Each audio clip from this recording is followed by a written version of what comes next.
started to help Max run the film club, I'm just going to really, really briefly introduce the film for you.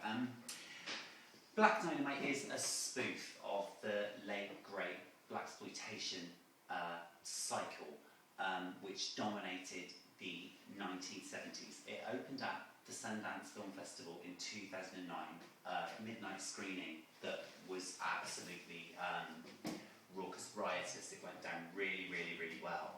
It had a $2 million distribution deal by the morning with Sony. Unfortunately, it didn't catch on,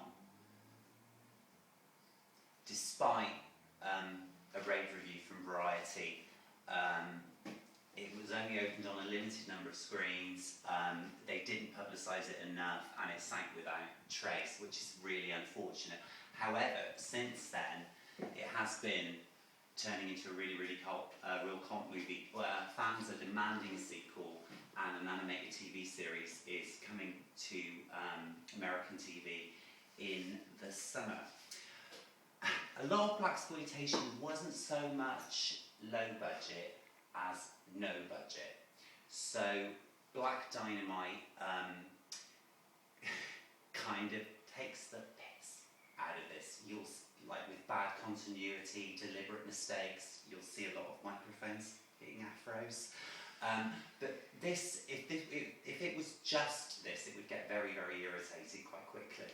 It's not. It's got a really, really decent screenplay. It's a really, really, really funny film that they put a lot of work into.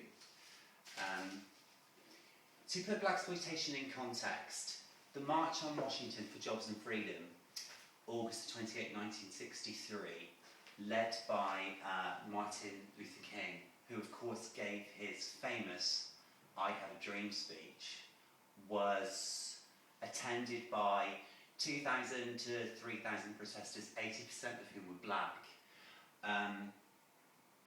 It led directly to the 1964 Civil Rights Act, which banned discrimination on grounds of colour, and the 1965 Voting Rights Act, self-explanatory, 50 years ago when African Americans weren't allowed to vote. It's just unbelievable. African Americans had fought in the war for their country, only to find that the 50s conformist Eisenhower era was even more hostile to them. So, hence the formation of the Black Panthers.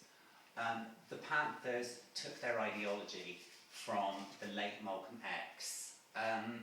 X was a supremacist, a black supremacist who did not favour integration like King did, but separation.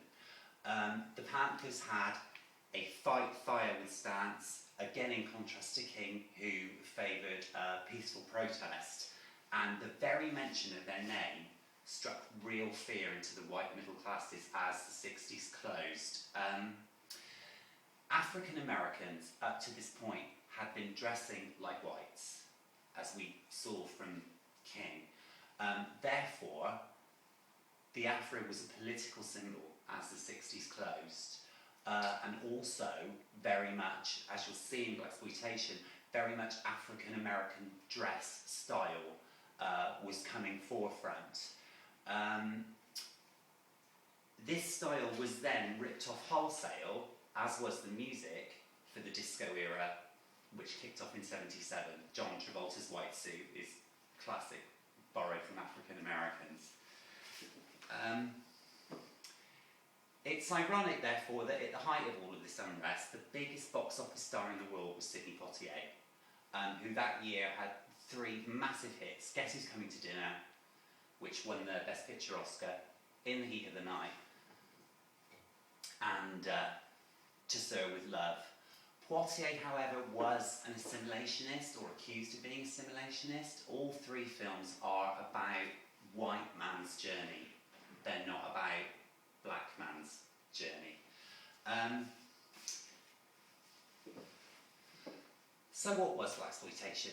Of course, it's a fusing of the 2 words, black and exploitation. There is some contention over who coined the term. Some sources quote Variety, the industry bible, most blaxploitation stars, directors, people involved are pretty much in agreement that it was coined by the NAACP, the National Association for the Advancement of Coloured People, who objected to the cycle on the whole, saying that all it did was play into white man's idea of stereotypical black people.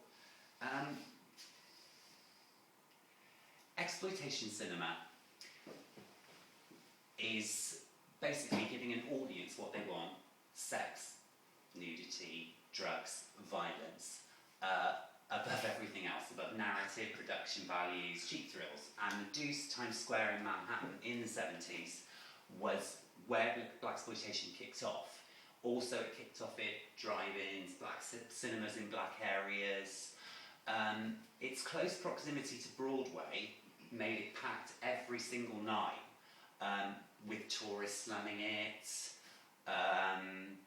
people out. There were also a lot of sort of hardcore porn theatres there, and you know, Times Square during the 70s. It wasn't until the early 90s that the gentrification took place. Was one of the sleaziest places on earth. However, in '72, just as blaxploitation kicked off, you had New York's glitterati and intelligentsia flocking to the Deuce to see Deep Throat. Once Jackie Onassis had gone, that was it. Everybody was going. Deep Throat was eventually pulled, but it made, of course, a fortune.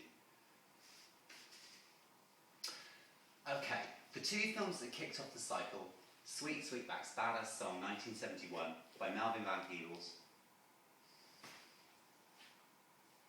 and of course Shaft, which opened a few weeks later. Although both are, like I said, kicked off the cycle, actually neither of them can really be called blaxploitation. Sweetback, very extremely political, starring the black community. Also, an early example, sorry about the quality of stills, an early example of the black community taking back the most notorious racial slur and using it as an term of empowerment, similar to how the gay community would do 20 years later with the word queer. Badass is the quintessential blaxploitation word. I'm aware that it doesn't quite have the same impact coming from an effeminate Caucasian guy. It doesn't work, does it? As we saw before, Michael J. Cohen notes blaxploitation, badass is synonymous with blaxploitation. It connotes a rebellious spirit in Afro-American thinking of sticking it to the man referring to white patriarchy and the law. Therefore, Shaft can't really be called an exploitation film because he was the law. When we think of exploitation, Superfly was much more fits the template. We think ghettos, we think drugs, we think guns, we think a super macho hero who's really strong, he's very virile, shirt always off, he's fabulous. And lurid poster art, as you can see, just like promised audiences what they were going to get. Blaxploitation can't be called a genre as it incorporates all genres. There were blaxploitation comedies, blaxploitation kung fu movies. Bruce Lee was huge at the time. His movies were Black Shampoo, of course, a piss take of Shampoo, and of course Black Samurai, which very much Jim Kelly was the one you cast if you wanted major kung fu fight sequences. And of course, probably the most famous comedy out the whole cycle, Blackula. If you haven't seen it, I can't recommend it highly enough. It's really, really, really funny. It is on iTunes. It's well worth the watch. The cycle came to an end at the end of the 70s with the rise of home video and Reaganomics. Home video, of course, destroyed exploitation cinema and largely porn cinema because people could watch it in their homes. They didn't need to go out anymore. Reaganomics, again, his